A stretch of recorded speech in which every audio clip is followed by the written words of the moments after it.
Stéphanie Simpson. Cette semaine, on reçoit Lisanne Richard. Après avoir vu une compétition au village Valcartier quand elle était plus jeune, c'est de là qu'est parti son rêve de devenir à son tour une grande plongeuse.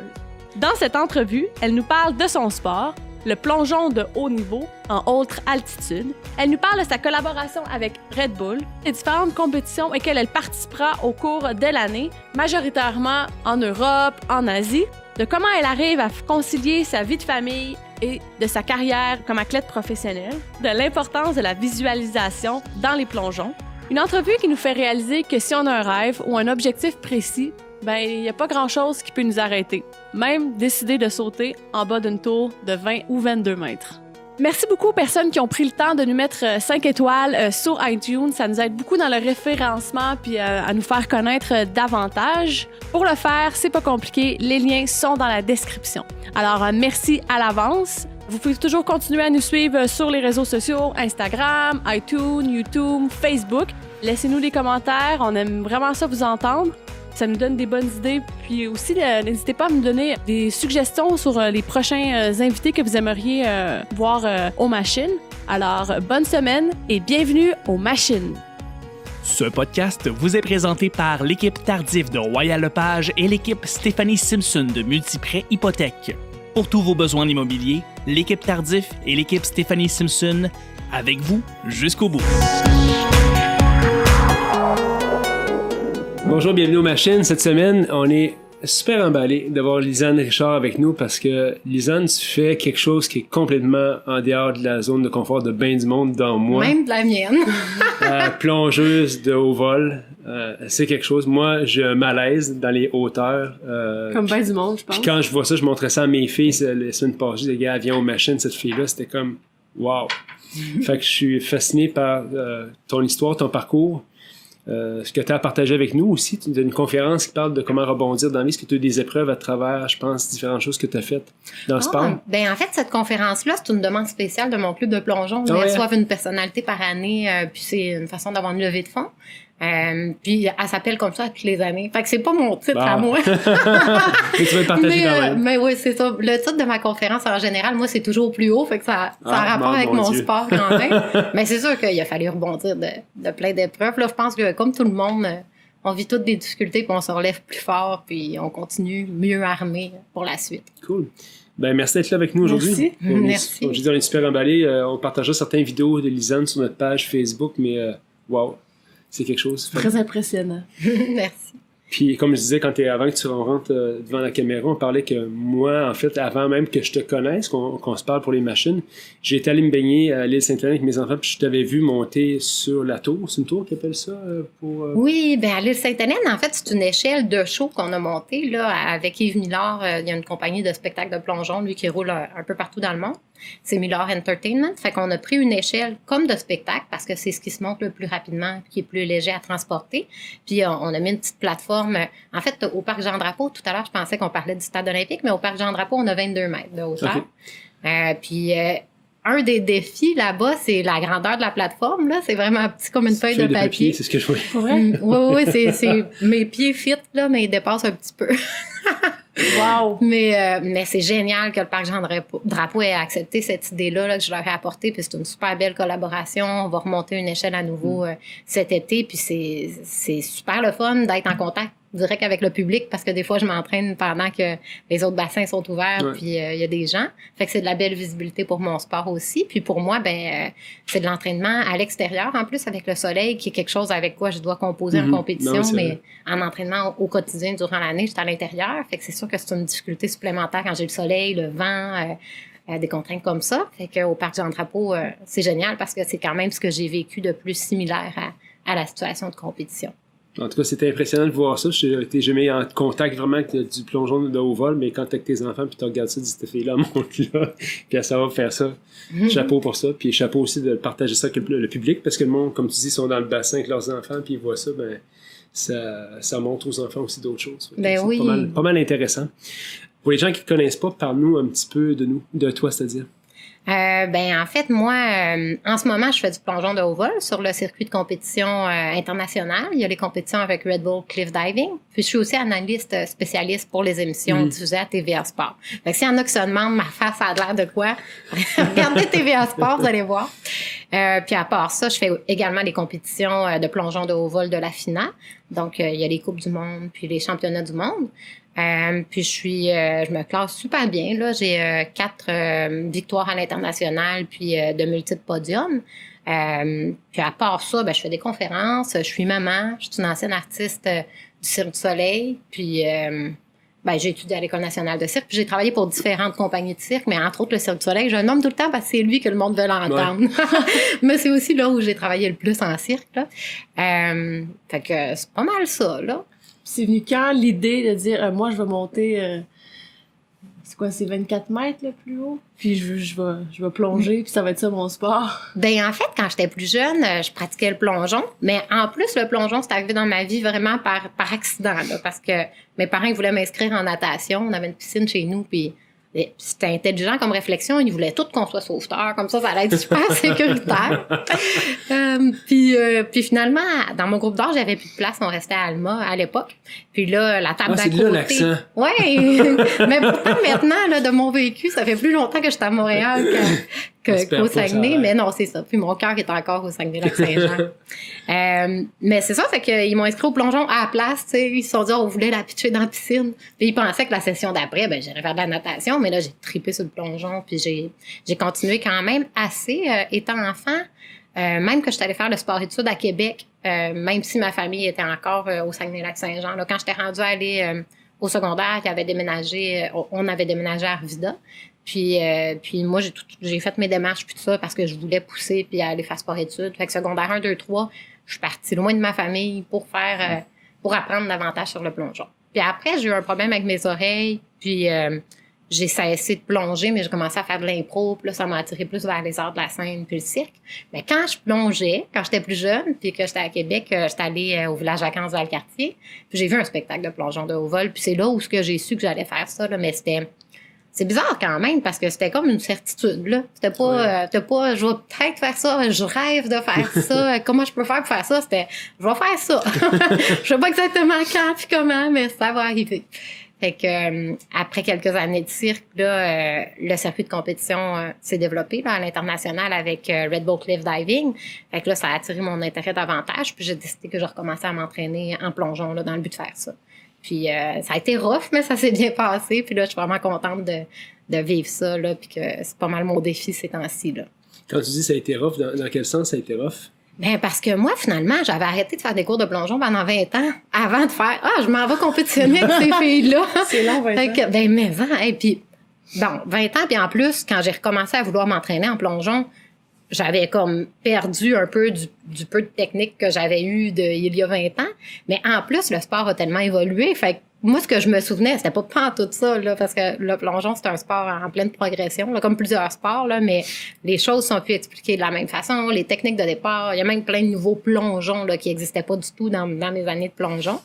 Fait que il a fallu que je m'entraîne fort. Dans le fond, il a comme fallu que je recommence à plonger, là, puis que moi, je m'entraîne au quotidien avec des entraînements réguliers, là, avec le club de plongeon Camo. J'ai un coach, puis on fait vraiment du plongeon normal dans le but de m'améliorer en haut vol parce que la plupart des femmes contre qui je dois rivaliser sur le circuit, ça a été des plongeuses toute leur vie, puis éventuellement sont allées vers le haut vol. Moi, j'étais une plongeuse enfant, puis après, j'étais allée vers le haut vol. Mais au moins, j'ai continué à faire des pirouettes là, avec le cirque, puis tout ça. Puis j'ai continué aussi à travailler mon orientation spatiale. Puis c'est ça le point le plus important pour être sécuritaire en haut vol. C'est vraiment d'avoir une bonne orientation spatiale puis des bons réflexes pour être sûr que peu importe qu'est-ce qui arrive, on va bien tomber vertical sur les pieds. Fait que ce que j'ai développé en cirque, c'est sûr que ça me sert, là, parce que je suis très sécuritaire dans ma façon d'aborder mon sport parce qu'on le sait que je vais tout le temps me débrouiller. Mais c'est juste que si j'avais eu plus de bagages techniques, je serais déjà capable de faire des figures plus compliquées aujourd'hui pour lesquelles je dois travailler plus fort que les autres femmes pour acquérir. Mais en même temps, ça me limite pas, mais ça me demande de travailler plus fort. Tu as recommencé le oval à quel âge, quand tu dis? Ben, en fait, j'ai quand même fait du oval à quelques occasions dans ma vie, sauf que je faisais plus de cours de plongeon, là. C'était vraiment plus freestyle en spectacle. Mais l'été 2000, j'étais allée en France faire mes premiers spectacles de plongeon, puis ça a vraiment pas pris de temps que je me suis retrouvée en haut, là. Je voulais y aller par la première journée, puis là, le capitaine était là, Lisa, attends un peu, tu sais, t'as beaucoup de temps. Mais après une semaine, ils ont fini par me laisser aller. Puis, fait que cet été-là, j'ai fait beaucoup de plongeon de haut vol. Puis ensuite, après chaque bébé, en fait, l'été, après d'avoir donné naissance, moi, ce que je faisais, c'était des spectacles de plongeon parce que c'est ce qui était le plus facile pour moi de réacquérir rapidement. Puis les horaires aussi des shows de plongeon, ça se combinait super bien avec l'allaitement. Moi, je faisais un show, j'allaitais, un autre show, j'allaitais. C'était 4 shows par jour, là, puis je pouvais allaiter entre chaque show. Fait que c'était comme ça qu'on faisait avec notre famille, mais... à part les spectacles, les étés après les bébés, ben je travaillais davantage en cirque qu'en plongeon parce que c'était plus une vraie job avec des assurances pour la famille, puis une sécurité d'emploi là, un peu plus que les spectacles de plongeon. Puis, dis-moi, quand tu commences à faire ce sport-là, puis tu deviens une mère en même temps, est-ce que tu t'approches ça différemment? Parce que je connais pas les risques inhérents, mais il doit certainement en avoir. Mais t'es pas déjà mère avant? Ben, c'est ça l'affaire. C'est que, puis je pense que c'est pour ça que j'ai la chance de pouvoir faire encore ça. Sinon, mon chum, il aurait jamais dit oui. Mais là, il savait. Ça venait avec le package deal, là. Lisanne a fait ça dans la vie, là. Fait que ma première saison de spectacle de plongeon puis de haut vol, j'étais pas encore maman. Mais ensuite, j'étais maman. Mais c'est sûr que ça a quand même changé un petit peu mon approche. Parce que mon premier été, moi, j'y allais, j'apprenais vraiment des nouveaux plongeons rapidement, puis j'avais un petit peu une méthode plus essai-erreur qu'aujourd'hui. Fait que là, j'y pense vraiment. Je prends vraiment mon temps, puis je fais beaucoup d'éducatif, beaucoup de visualisation. Je mets tout en ma faveur pour que ce soit sécuritaire. C'est le fun parce que ça m'aide aussi à m'améliorer puis à être performante, mais la première raison pour laquelle je fais tout ça, c'est pour être sûre de le faire de façon sécuritaire parce que je sais que il y a pas juste je m'occupe pas de juste moi là, dans la vie là, donc faudrait pas qu'il arrive quelque chose parce qu'il y aurait des impacts sur la vie de plus qu'une personne là. Mais ça m'aide aussi parce que à cause que je prends mon temps, quand je suis rendue à faire quelque chose de nouveau, il n'y a pas de l'air bien nouveau là, on dirait que ça fait déjà aussi longtemps que les autres femmes sur le circuit que je le faisais. Je les ai appris des fois un peu plus tard mes optionnels, mais quand je les faisais, finalement, j'avais déjà du neuf, là. Fait que ça porte fruit comme méthode aussi, puis ça fait moins mal que de manquer, parce qu'on veut pas manquer à cette hauteur-là. Comment ça se passe, travailler avec des commandités sur des événements où c'est dans le cadre de Red Bull Cliff Dive? Comment ça fonctionne avec une grosse machine comme ça? Parce que Red Bull est impliqué dans un paquet de sports extrêmes dont ça. Puis, c'est quoi la dynamique? Comment tu te retrouves là? Ben en fait, là, il y a comme un peu une confusion. Les gens, ils pensent qu'on est tous des athlètes Red Bull, mais c'est pas le cas. Moi, je suis pas une athlète Red Bull. C'est l'événement. C'est ça. Parce que dans le fond, pour être athlète Red Bull, ça fonctionne par pays. Fait qu'il faudrait que la commande vienne du Canada. Puis pour l'instant, ben ils n'ont pas des commandes par rapport à des sports d'été, entre autres. Là. Mais donc voilà, fait que je suis pas une athlète Red Bull, mais oui, l'événement est organisé par Red Bull Cliff Diving, qui est une section de Red Bull. Puis ça se passe vraiment bien. C'est au-delà du produit, moi, je suis en admiration avec tout ce que cette entreprise-là a réussi à faire, puis elle est vraiment responsable de la croissance de mon sport. Puis c'est grâce à tous les efforts déployés par Red Bull que Red Bull Cliff Diving a pris vraiment beaucoup d'expérience, puis de plus en plus d'athlètes vraiment performants, puis qu'on est devenu un sport d'affinat. Red Bull Cliff Diving a vraiment aidé à ce que ça nous permette de devenir un sport d'affinat, puis ça va nous permettre de devenir un sport olympique. Fait que Red Bull, on souhaite être en démo en 2020. Là, on n'a pas encore de confirmation, mais on croise les doigts. Ouais. Fait que là-dessus, je suis super reconnaissante. Puis à part ça, c'est sûr que c'est une grosse structure Red Bull, mais Red Bull Cliff Diving, c'est quand même une plus petite organisation à l'intérieur de cette organisation-là. Fait qu'on est toujours reçu par les pays. Red Bull Cliff Diving travaille en alliance avec Red Bull Italie quand on s'en va à Polignano ou avec chacun des pays. Puis, c'est tous des passionnés qui travaillent là-dedans. Dans le fond, c'est de l'événementiel. Fait que c'est tout du monde qui tripe sur leur job. Puis, tout le monde est tout le temps content de nous voir. Même les gens qui organisent l'événement, là, ils ont tout hâte d'avoir le cliff diving. Ouais. Fait que c'est vraiment le fun. Puis tous les plongeurs sur le réseau, là, ça peut paraître cliché, mais c'est tout du bon monde. Là. On s'entend super bien. Ouais, c'est un spectacle, là. Oui, c'est un show. C'est vraiment comme un show. Puis en fait... la compétition est quasiment secondaire rendue là. Ben c'est surtout que dans le fond, la compétition... Tout le monde dit souvent ça, mais c'est avec nous-mêmes. On veut être meilleur que nous-mêmes. Puis après, tant mieux, crime, ça, on est vraiment meilleur que nous-mêmes, puis qu'on continue de s'améliorer, ça nous permet de gagner. Mais on souhaite rien de mal à personne. On veut pas que quelqu'un manque son coup, parce que ça peut être vraiment dangereux de manquer son coup. Fait qu'on souhaite le meilleur pour tout le monde. Puis c'est excitant même pour nous de voir ce sport-là. C'est vraiment spectaculaire. Là. Une fois que moi, j'ai fait mon dernier plongeon, puis je regarde les autres plonger, on capote, là, comme avec une super bonne entrée à l'eau, là, on a toute une réaction qui est immense, là, ça nous emporte quand même vraiment, là. On est tous des passionnés aussi, évidemment, fait que c'est une super belle structure, là, puis je suis vraiment contente de faire partie de cette aventure-là.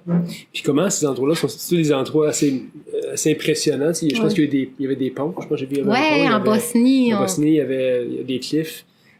Comment ils sélectionnent ces endroits? Tu sais, des fois, une nouvelle année, ils vont dire, cette année, on va faire ça tel endroit que vous n'avez jamais plongé. C'est sélectionné.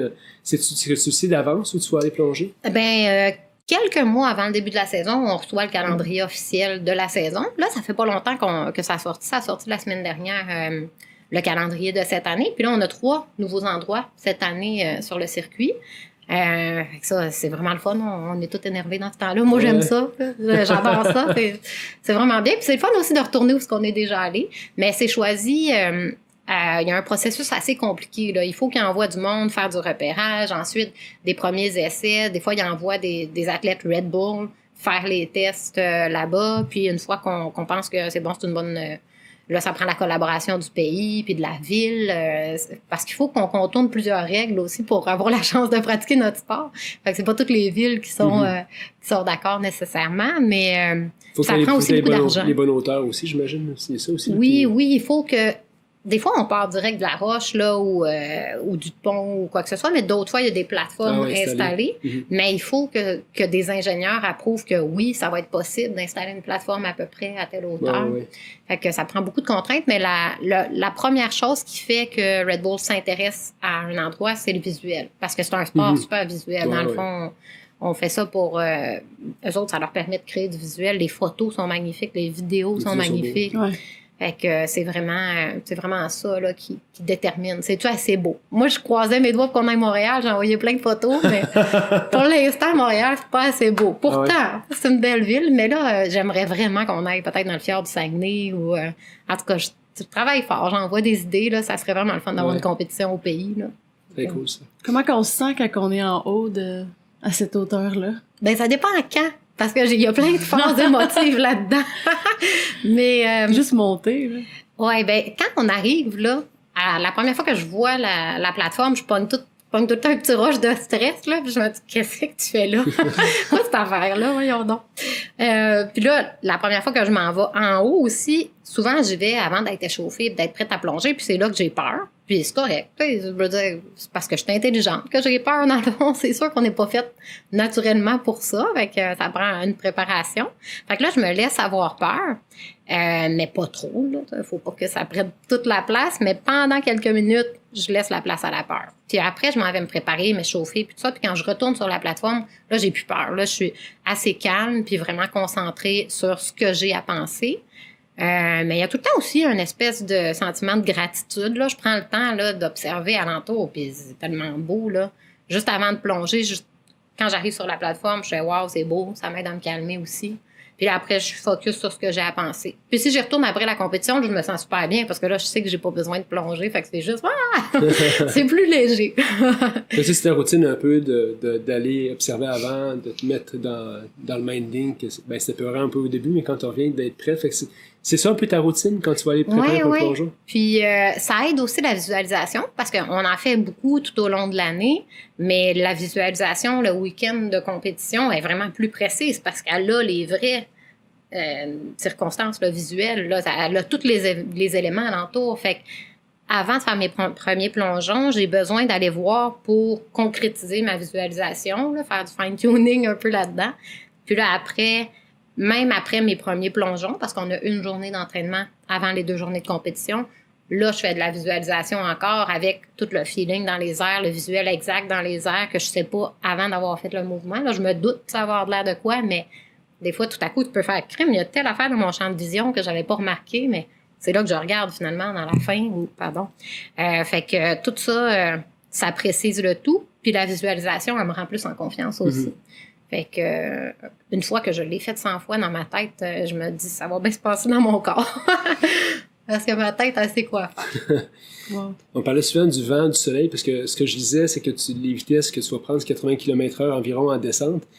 Le vent a un impact sur ton plongeon. Ben, en fait, le vent, il y a beaucoup un impact sur mon mental. Parce que le vent, je le sens clairement quand je suis en haut, parce qu'on est assez haut, il vente vraiment beaucoup, en général, sur mon plateforme aussi. Quand on est direct sur le bord de l'océan, c'est bien plus venteux. Donc, la plupart des lieux desquels on plonge, c'est très venteux. Mais une fois que je suis dans les airs, je sens plus ce vent-là. Là, 80 km/h, c'est plus rapide que le vent qui arrivait de côté que je pouvais sentir au niveau du départ. Fait que des fois, ça peut me déstabiliser parce que pendant ma concentration, il peut y avoir une grosse bourrasque. Puis là, je me dis, je vais peut-être être inconfortable sur le bout de la plateforme. Mais en même temps, je suis sur les pieds là, quand je suis sur la plateforme. Là, ou à la limite, je suis sur le bout des pieds pour un départ arrière. Mais je le sais que je vais pas tomber là jusqu'à je suis assez solide sur mes pieds, fait que ça va. Puis je suis pas là pendant 20 minutes, là. Ça dure à peu près 3 secondes, là, une fois que je suis sur le bout avant de plonger. Donc ça va, le vent, ça dérange pas à part le mental, mais le soleil, ça peut vraiment affecter parce que il y a un moment dans les airs où c'est plus important de voir la distance exacte avec l'eau dans le plongeon. Là, c'est vraiment une fois qu'on a accompli les premières rotations, puis là, on se prépare à terminer avec le barani. C'est comme une roue, le barani, là, ce qu'on fait à la fin. On voit l'eau, puis là, on fait juste demi-rotation avec demi-tour. Fait que là, à ce moment-là, ça doit être vraiment clair ce que je vois. Puis si je suis éblouie par le soleil qui reflète sur l'eau, ben là, je vais pas être concentrée sur jusqu'à quelle distance exacte. Ça va faire une réaction là, avec mes yeux. Fait que ça peut me nuire un petit peu. Mais là, il faut apprendre à trouver où je regarde pour pas que ça me dérange trop, puis à m'en attendre aussi, comme ça, je vais pas être surprise dans les airs. Mais c'est sûr que quand le visuel est affecté, c'est les plus gros défis en haut vol, parce qu'on se fie vraiment à la distance claire qu'on va voir une fois dans les airs pour s'ajuster pour la fin. Puis vous les pratiquer avant la journée de la compétition? Mais on a juste une journée d'entraînement. C'est vraiment rapide, là. On prend l'avion. Moi, souvent, je vole de nuit en plus parce que j'aime ça, pas être partie trop longtemps non plus. Fait que là, après, on arrive là, on a une journée d'entraînement, mais c'est pas toute la journée, là. C'est 2 heures à peu près, puis on est tous les plongeurs à partager ce temps-là. Puis après, le lendemain, on compétitionne déjà. Puis en fait, il y a la première journée de compétition, puis la finale, mais pour les positions, c'est vraiment cumulatif. Nos 4 plongeons comptent. La première journée de compétition va servir à savoir notre ordre de passage du lendemain. Mais c'est vraiment le total des 4 plongeons. Fait qu'on a juste une journée que ça dérange pas tant que ça ce qu'on fait. Mais en même temps, ça dérange parce qu'il faut se mettre en confiance, là, parce que le lendemain, ça compte. Donc, ça va vite. On peut pas y aller avant. Entre autres parce que les installations, ils peuvent pas rester montées longtemps là, dans les villes parce qu'ils veulent pas que le monde y aille. C'est ça. Fait que c'est vraiment... On arrive en Bosnie, là, on arrive, puis il n'y a pas de plateforme. Puis on est là, mon Dieu, la compétition va-tu avoir lieu? Mais en même temps, c'est parce que c'est le pont c'est le pont qui sert à relier les deux côtés de la ville. Fait qu'il est vraiment utilisé beaucoup, ce pont-là. Fait qu'ils peuvent pas le fermer. Fait qu'ils finissent de monter la plateforme juste avant le premier entraînement. Ah ouais. Ouais. Puis il y a de la surveillance juste sur le bord. Puis le monde, il continue de passer pendant qu'on a l'entraînement. Que personne saute, là. Oui, c'est ça. Ouais. Mais ça fait partie, c'est un sport extrême. Fait que ça fait partie des circonstances avec Red Bull. Mais quand on va avec FINA, c'est différent.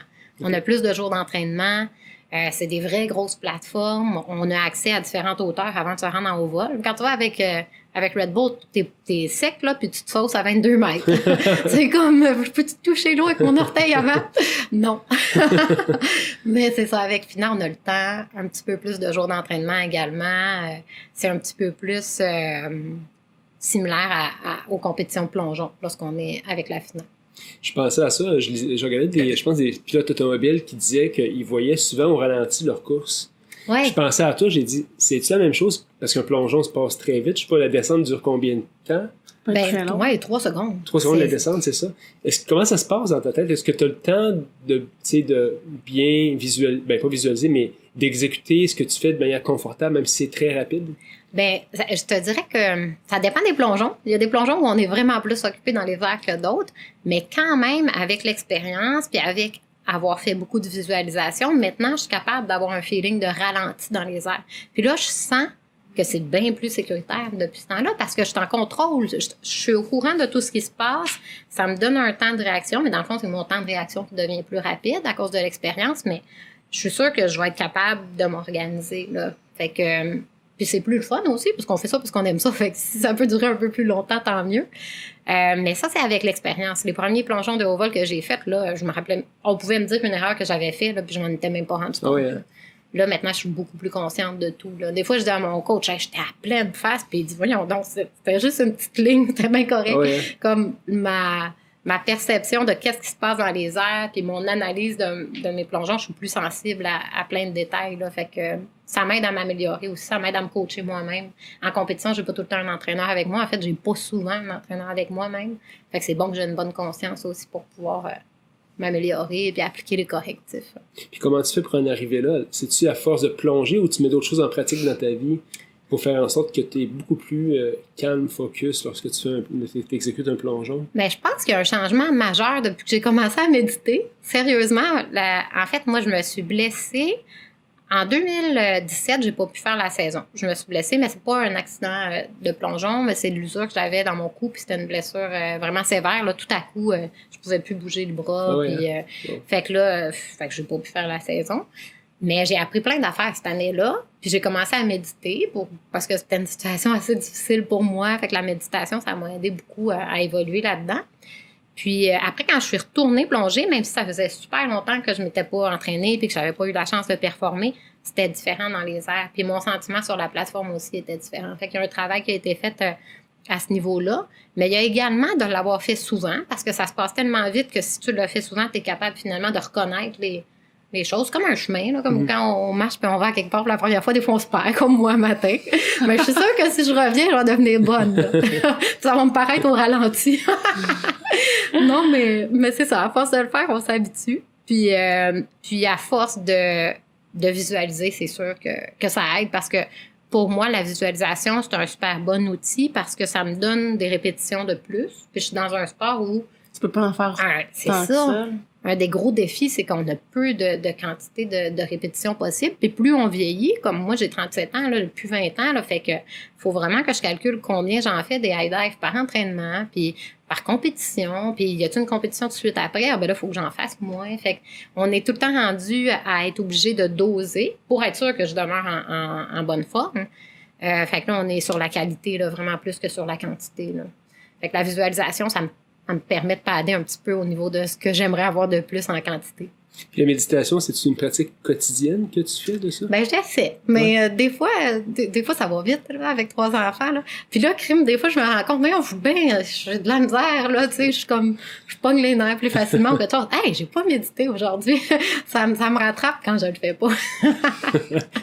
Comme parent, c'est normal. Tu me dis pendant que tu fais ta sauce à spaghetti. Oui, c'est ça. Concentré sur les arômes. Ça ressemble à quoi la charge d'entraînement pour... à ce niveau-là? Ben, c'est un sport qui est encore un nouveau sport. Ouais, puis on est des athlètes avec plein de bagages différents.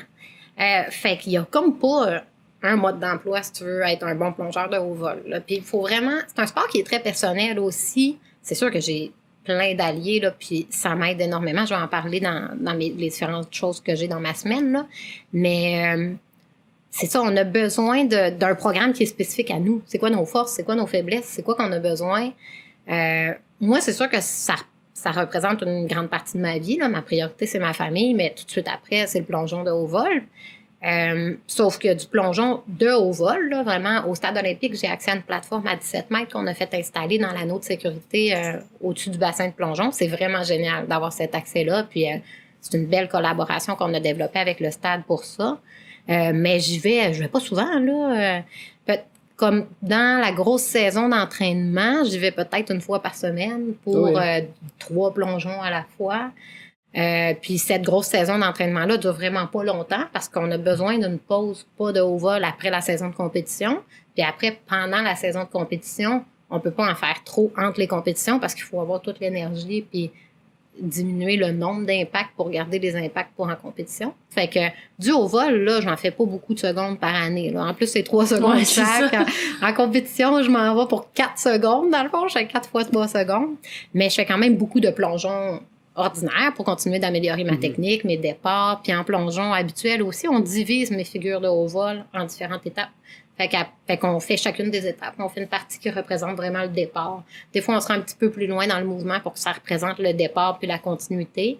Puis après, on travaille beaucoup des barani, qui est la fin du mouvement. Fait que quand on met tout ça ensemble, ben là, ça donne le mouvement. Fait que là, moi, je fais plein de parties du puzzle, puis après, je visualise pour rassembler le puzzle, puis après, je le fais pour de vrai en compétition.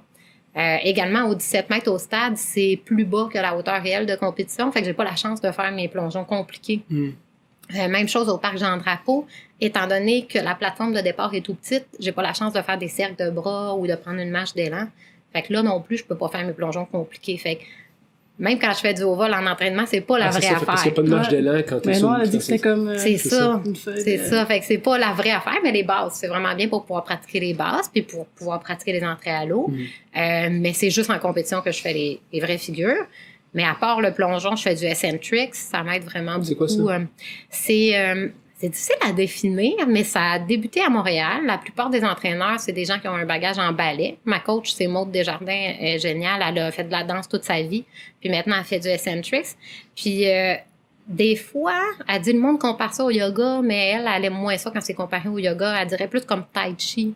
C'est des étirements, mais qui travaillent musculairement aussi. OK, oui. Fait que c'est bon parce qu'on veut améliorer notre flexibilité, on veut se protéger des blessures, mais c'est bon pour monsieur, madame, tout le monde aussi. Là. C'est vraiment des super bons cours.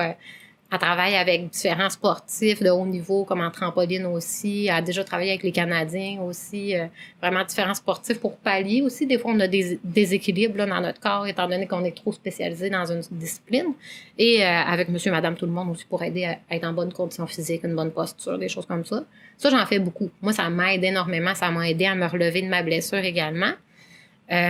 Puis ça m'aide à compenser parce que je fais quand même beaucoup de préparation physique aussi, mais c'est sûr que j'aimerais ça avoir les muscles le plus allongés possible. Je veux qu'ils soient forts, mais je veux pas être trop compact parce que c'est un sport visuel, le plongeon aussi, fait que l'esthétique est important, puis c'est plus beau d'avoir les lignes allongées dans les airs. Fait que le eccentric, ça compense avec la préparation physique qui m'aide à être robuste et à être solide parce que j'ai besoin d'être solide pour la force d'impact que je rencontre quand je rentre dans l'eau. À part ça, je fais du ballet aussi pour travailler encore dans le même sens, l'alignement, l'esthétique des plongeons. À part ça, je travaille avec un spécialiste de la vision 3D et des réflexes, mes temps de réaction, puis qu'on s'assure que j'ai une bonne vision. Fait que c'est David Tinjuste que je rencontre à l'INS là-dessus, puis ça m'aide énormément. Ça aussi, ça m'a aidé à sentir que c'est au ralenti dans les airs, depuis que j'ai commencé à travailler avec lui. Puis il y a des exercices qu'on fait de temps de réaction que au début, je comprenais vraiment pas ce qui se passait, puis maintenant, c'est le même temps, puis j'ai l'impression que j'ai beaucoup de temps pour réagir. Ouais, ça aide vraiment beaucoup. À part ça, je fais beaucoup de séances d'acupuncture pour m'aider à enlever les tensions. On doit enlever les tensions au fur et à mesure pour être sûr que mon corps il va tout le temps être optimal pour affronter l'impact. Parce que même si on a juste une petite blessure, quand on arrive à 80 km/h, là, ça pourrait devenir une blessure plus importante. Fait que c'est super important que le corps il soit tout le temps optimal, détendu. Puis l'acupuncture, ça m'aide à ma santé en général. Là. Avec le décalage horaire aussi, ça, c'est un de mes gros défis, là, tous les voyagements que j'ai à faire. En ayant une famille, c'est comme un petit peu plus difficile parce que quand je reviens, je me repose pas. Là. Quand je reviens, je me lève à 6 heures du matin, puis je fais déjeuner les enfants, puis je m'en vais les porter à l'école, puis tout ça. Fait que c'est sûr d'être en condition optimale, l'acupuncture, ça m'aide. J'ai un super ostéopathe aussi. Je pense que j'ai tout donné. J'ai plein d'alliés. Là. Des fois, je dis j'ai de l'aide seule quand je plonge, là, mais on est une vingtaine là, dans les airs. Là. Tu parlais de l'impact tantôt, j'ai retenu ça. Ça représente quoi l'impact d'une plongeuse de haut vol quand tu arrives dans l'eau?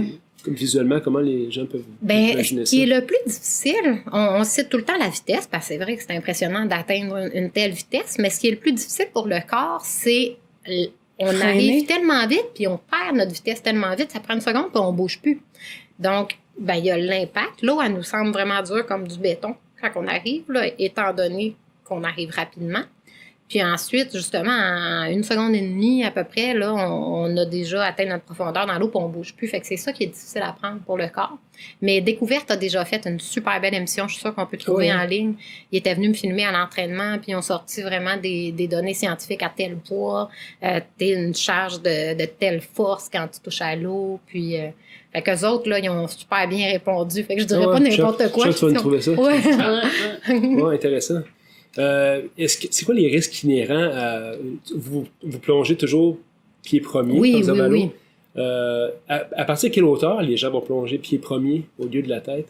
Je dirais peut-être à partir de 15 mètres. Ouais. Mais quand je faisais des spectacles de plongeon, pendant un bout de temps, je faisais encore du 15 mètres tête première. Mais c'est sûr que c'est plus risqué. Là. Même aujourd'hui, moi, je fais même plus du 10 mètres tête première. Pour être sûr de protéger mon cou, là, je fais juste du 5 mètres tête première.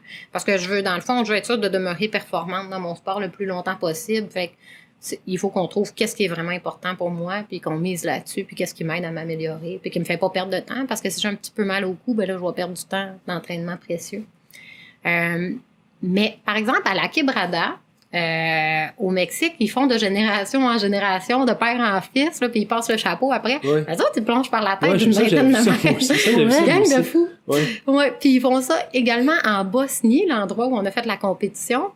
Les gens, là, ils s'appellent des Mostari. Puis il y a une école de plongeon là, dans la ville depuis des années. Puis il y a moyen d'apprendre. Puis justement, quand tu es devenu un Mostari, tu fais des spectacles, tu passes le chapeau, puis tu divertis les touristes. Puis ils montent même à monsieur, madame, tout le monde peut s'inscrire pour un cours de plongeon. Puis il y en a qui sautent du pont, là. Après ça, c'est plus fou que du bungee, là. Tu signes une décharge, puis ah ouais donc. Mais eux autres, il y en a certains qui plongent sur la tête aussi. Mais ils sont pas vraiment sur la tête. Eux autres sont comme... Ils sont pas plus sur le ventre. Je pensais que t'as dit ils sont plus toutes là. Ils sont pas vraiment intelligents. Pas vrai. Il a sauté. Ils sont game. Mais pour nous, là, c'est pas légal dans notre sport. Il n'y a pas de compétition. Il n'y a pas de plongeon. C'est des numéros, là, en plongeon. Là. Chaque plongeon qu'on fait a un numéro, là, basé sur le type de départ, nombre de rotation, nombre de vrilles, etc. Puis il n'y en a pas qui finissent tête première. C'est réglementaire pour mon sport. On termine pied premier. Là. Je pense que c'est parce qu'ils veulent conserver les athlètes longtemps, justement. Ouais. Mais les risques, je dirais que ça dépend de notre bagage. Parce que c'est sûr que si on a déjà eu une blessure, c'est toujours là où on est plus fragile, étant donné qu'on va avoir un impact dessus. Puis sinon, ben le plus grand danger, c'est quelqu'un qui n'arriverait pas à bien tomber sur les pieds, parce que c'est pas permis de pas tomber debout, là. Ça peut vraiment faire mal. Il y a entre autres des commotions là, dans les blessures du sport. Là. On a des plongeurs qui nous attendent dans l'eau pour pouvoir agir vite en cas de n'importe quelle blessure, mais ce qui intervient habituellement, c'est si quelqu'un tombe à court de verticale, ça fait comme un...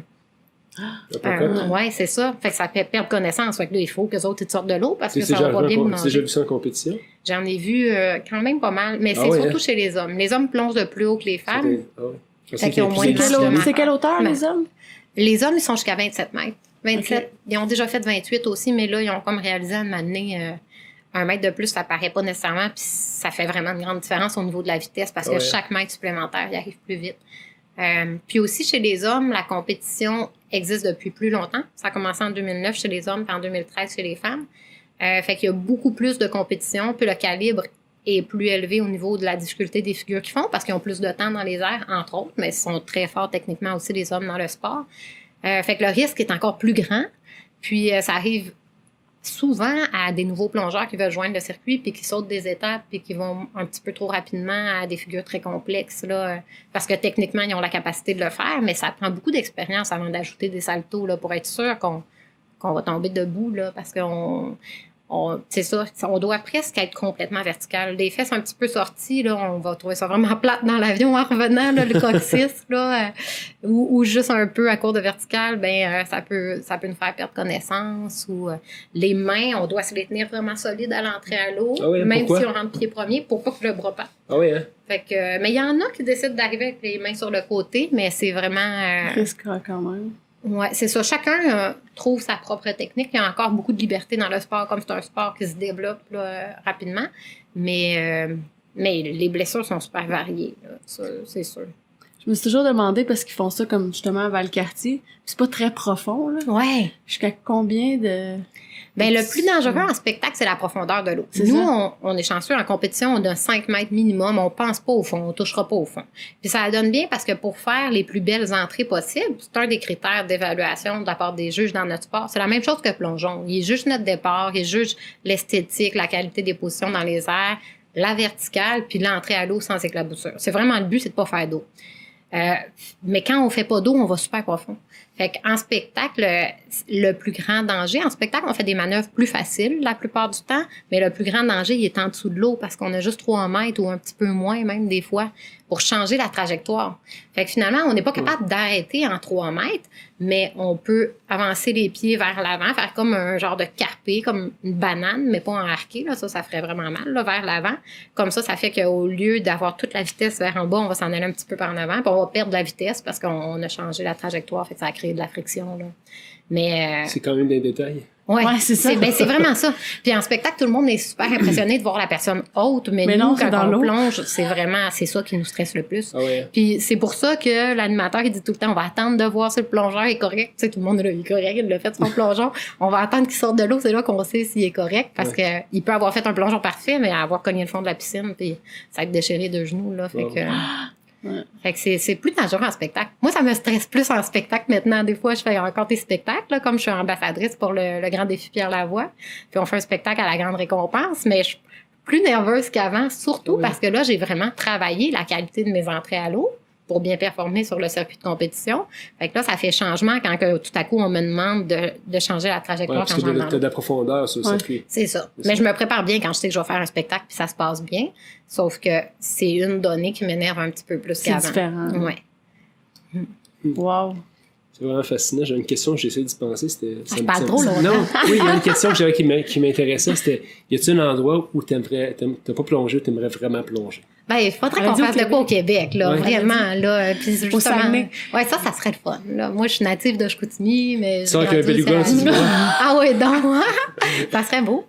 Non, mais il pourrait, parce que ça arrive qu'on fait des compétitions où il y a des dauphins, Ouais. où mais les plongeurs, bon, ils font partie de la job de nous sauver, puis tout ça, mais ils font partie, dans leur mandat, c'est Ah oui, de tout d'enlever vérifier les animaux. l'environnement. Ah oui. Puis, ouais, ils ont sorti un super long serpent de l'eau au Texas. Pas vrai? Ils ont arrêté l'entraînement, puis ils l'ont sorti, ils l'ont emmené plus loin. Fait qu'ils vérifient qu'il n'y a pas d'animaux qui s'approchent là, de nous. Là. Puis d'habitude, le mouvement, ça les tient plus éloignés aussi, de toute façon. Ça leur fait peur, c'est ça? Ouais. Il y a quelque chose rentrer à cette vitesse-là dans l'eau. Mais quelque chose qui se passe pas, c'est les méduses. Eux autres sont bien gossantes. Ouais. À Abu Dhabi, il y en a beaucoup des méduses quand on plonge. Les dernières Coupes du Monde, la finale, il était là.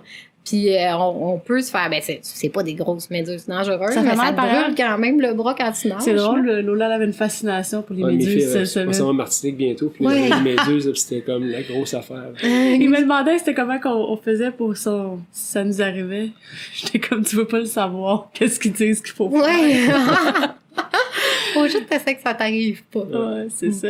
Comment que t'arrives à conjuguer le travail, la vie de famille? C'est pas toujours... Ben, c'est quelque chose, hein. Surtout Mais si tu je dis que pense... tu vas les porter à l'école en plus. Là. Ouais, mais tu sais, je pense que peu importe ce qu'on fait dans la C'est ça, vie, c'est c'est ta un job, défi c'est ta de job. Ouais. concilier. Mais c'est sûr que là où je trouve que c'est le plus difficile, puis quand je suis bien fatiguée, puis dans une phase plus difficile, que je trouve ça tough, c'est que je suis tout le temps dans des affaires de performance. Tu sais, des fois, j'aimerais ça juste avoir une vie correcte, puis parce que moi, ma principale préoccupation, c'est ma famille, évidemment, mais je trouve ça difficile d'avoir tout le temps besoin d'être en performance quand je suis pas avec ma famille. Tu sais, je suis analyste à la télé, je fais des conférences, je fais des compétitions. Il faut tout le temps que je performe bien. Mais oui, c'est dans ma nature. J'ai tout le temps voulu faire ça, puis c'est ce qui me passionne aussi d'habitude, c'est ce qui est exigeant. Sauf que des fois, je me sens fatiguée. Mais je pense que j'aurais n'importe quel job, puis des fois, je me sentirais fatiguée, là.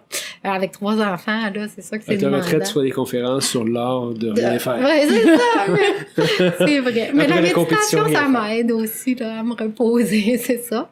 Mais il y a un côté de gestion supplémentaire pendant ma saison de compétition, évidemment, là, parce qu'avec mes départs, ça fait compliqué. Mais mes parents demeurent à Montréal maintenant, fait qu'ils nous aident beaucoup. Puis évidemment, là, mon mari est super impliqué avec les enfants. Là, je suis chanceuse, là, c'est pas tous les chums qui accepteraient autant de départs. Là, c'est quelque chose qui est pas évident à vivre pour la famille, mais tout le monde est content que je fasse ça. Puis c'est un défi qu'on a décidé qu'on relevait ensemble. Ils sont fiers de leur... Ouais, puis on peut skyper maintenant, puis FaceTimer. Puis fait que c'est quand même plus facile là, communiquer pendant les départs. Puis en général, je pars juste 5 jours à la fois. Là, je m'enligne sur une grosse saison, mais je dirais que la moyenne du nombre de départs par saison, c'était 7. Tu sais, 7 fois 5 jours, c'est 35 jours pour la fin du monde. Là, cette année, je vais avoir une plus grosse année, mais on a décidé qu'on relevait le défi ensemble. Puis à part ça, mes autres occupations, quand je suis à Montréal, j'essaie vraiment que tout soit de jour en semaine. Mais c'est sûr que des conférences, des fois, il y a des circonstances qui font que oui, je suis occupée plus que de jour en semaine, mais dans une semaine habituelle, j'essaie de tout concentrer de jour en semaine pour être le plus disponible possible pour les enfants. Puis quand je m'en vais, c'est bien de l'organisation aussi. Avant de partir, la gestion, qui va aller les chercher, les porter l'été, est-ce qu'on est inscrit au camp de jour? Toute cette gestion-là me prend beaucoup de temps. Là. Fait que quand je suis partie une semaine, dans le fond, ça a été une organisation d'1 mois. Là. Puis quand je reviens, ben, des fois, j'ai pris du retard sur des trucs. Choses. Fait que là, c'est ça. Quand je pars une semaine, c'est 1 mois qui est affecté là, au niveau de notre emploi du temps. Puis une carrière comme ça, on peut faire ça... Jusqu'à quel âge? J'ai pas de... Ben, en fait... Tu vas être la première à pouvoir le dire. Peut-être. Mais là, on a une femme sur le circuit qui a 42 ans, qui est encore bonne, est encore compétitive, c'est une bonne amie à moi. Fait que là, moi, je me suis tout le temps dit, tant qu'elle s'appelle Ginger, tant que Ginger continue, moi, je continue, plus 7. Tu sais, parce qu'elle a 7 ans de plus que moi. Attends, pas 42? Moi, j'ai 37. Là, j'ai tout le temps dit plus 7, me trompe. C'est plus 5. Ah non. OK. Mais c'est pas grave. Faut que je continue. Quand elle va arrêter, faut que je continue un bout de temps pour faire aussi longtemps. Ça encore des belles années. Oui, ben c'est pour ça que maintenant, je travaille vraiment plus intelligemment. C'est ça que ça m'a apporté, entre autres, quand j'ai eu la blessure, d'évaluer vraiment qu'est-ce qui est bon pour moi, qu'est-ce qui m'aide à m'améliorer, qu'est-ce que j'ai plus nécessairement besoin puis qui me prend de l'énergie ou qui me crée de l'usure. Fait que là, il faut tout calculer. Mais je pense que quand on travaille intelligemment, on peut le faire longtemps. Ouais. Écoute ton corps, ils disent. Ben c'est ça qu'il faut faire, c'est vrai. Mais en même temps, quand on fait quelque chose qui nous passionne aussi, c'est moins lourd, puis c'est plus facile. Puis le sport est tellement dans une belle phase là, avec la future arrivée aux Olympiques, puis ça devient de plus en plus connu. Puis pour l'instant, je suis la seule Canadienne sur le circuit de compétition internationale, puis j'ai fait beaucoup pour développer ce sport-là ici, entre autres les 2 lieux d'entraînement dans la ville de Montréal. Il n'y a personne au monde qui a fait ça ailleurs. Là. Il n'y a pas d'endroit au monde où on a... C'est vraiment compliqué d'avoir accès à un lieu d'entraînement. Puis là, on en a 2 à Montréal. On est super chanceux. Donc, je sens que j'ai encore des choses à apporter à ce sport-là. Puis j'ai envie de sentir qu'il y a une belle relève quand je vais arrêter. Pour l'instant, il commence à en avoir de plus en plus. Puis cette année, il y a des bonnes chances que je sois plus la seule. Là. Il y a une autre Canadienne de l'Ouest là, qui va participer aux compétitions FINA. Fait que j'ai super hâte qu'on y aille en équipe. Mais quand même, je pense qu'il y a encore beaucoup à accomplir avant d'arrêter. Puis aussi, personnellement, je continue de m'améliorer, puis je continue de vivre des belles expériences. Fait que c'est le temps de continuer. Lisanne, c'est super intéressant. Je te remercie d'avoir participé à cette entrevue-là. Je sens qu'on pourrait passer encore 1 heure à parler de ça. Mais à un moment donné, malheureusement, il faut qu'on mette un terme à nos entrevues. J'ai 3 questions à la fin de l'entrevue. Je ne sais pas si tu as eu la chance d'écouter. C'est vrai, mais là, je me rappelle plus que je m'étais dit. C'est pas préparé au moins. C'est parfait. C'est quoi pour toi être une machine? Ah ouais, je trouvais que c'était une belle question. Mais c'est drôle parce que ça m'a fait penser à un moment dans ma vie. Moi, à chaque fois après que j'avais un bébé, je me remettais en forme le plus vite possible pour faire des shows de plongeon. Puis je faisais du cardio plein air, du cardio poussette, puis tout ça. Puis j'adorais ça, là. J'ai même fini par devenir entraîneur à cardio plein air. Mais les filles dans le groupe, ils me disaient, t'es une machine! Fait que là, ça m'a rappelé ce moment-là. Fait que là, je pense que le corps, c'est une machine, en fait, la machine humaine, hein. Tu sais, il y a tout ça. Puis aussi, souvent, moi, je marche beaucoup, là. Je marche une dizaine de kilomètres par jour pour aller porter les enfants, puis tout ça. Puis on sort dehors, puis on a froid. Puis finalement, on a chaud, tu sais, étant donné que le corps est bien fait, puis il nous réchauffe. Fait que je pense que il y a toutes sortes de machines, là, mais je pense qu'on est toutes des machines humaines, là. Ouais. Puis en même temps, il y a le point de vue performance, je trouve, qui va bien avec machine aussi, tu sais. C'est une des expressions qui revient à des bons plongeurs aussi. On se dit ça, elle, c'est une machine. Ou être capable de mettre de côté les émotions puis de performer au bon moment. Ça aussi, c'est une chose qui nous permet de ressembler à une machine. Mais je suis contente de pas être une vraie machine. Moi, je suis super émotive puis passionnée, puis c'est une des choses qui fait que ça vaut tellement ma vie, là. Je marche beaucoup parce que quand on est dans le jardin botanique à tous les jours, je dis aux enfants, c'est bien beau. Ils font c'est aussi beau qu'hier. Je dis, oui, mais ce matin, c'est beau. Mais, fait que je suis contente de pas être une vraie machine. Mais j'aime ça vouloir me dépasser puis me donner des défis qui font qu'une fois de temps en temps, je me dis, là, j'ai agi comme une machine. Mais en tout cas, moi, je peux te dire que faire ce que tu fais, T'es une c'est machine. une machine. Parce qu'aller en hauteur comme ça, moi, quand j'étais policier avant, c'est ce que je faisais. Wow! Puis ils m'ont fait faire un test à un moment donné pour le SWAT de Montréal, qui faisait descendre du mât du stade olympique comme en rappel, là. C'est haut. Oui. Mais j'ai pas de vertige, j'ai juste un malaise d'être en hauteur. Moi, tu me dirais, va habiter dans une tour de 20 étages. Non, je vais prendre l'étage inférieur, juste parce que j'aime ça être proche du sol. Tu sais. Mais bref, ça m'impressionne ce que tu fais. Si tu avais une chanson à mettre sur la trame sonore de tout le monde de leur jeune vie, de ta jeune vie, ça serait quoi? Ça peut changer dans 40 ans, mais pour l'instant, ça serait quoi?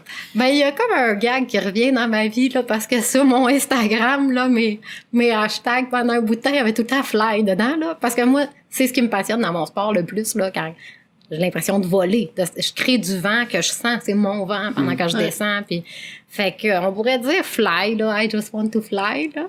Puis mon coach, il me niaise tout le temps avec ça. Il me dit tout le temps hashtag I just want to fly. C'est une chanson de qui, ça? Mon Dieu. Je m'en rappelle même plus. Chuck, trouve ça. C'est Trouve-moi I just want to fly. Ah, Sugar Ray. Oui, ben oui, c'est ça.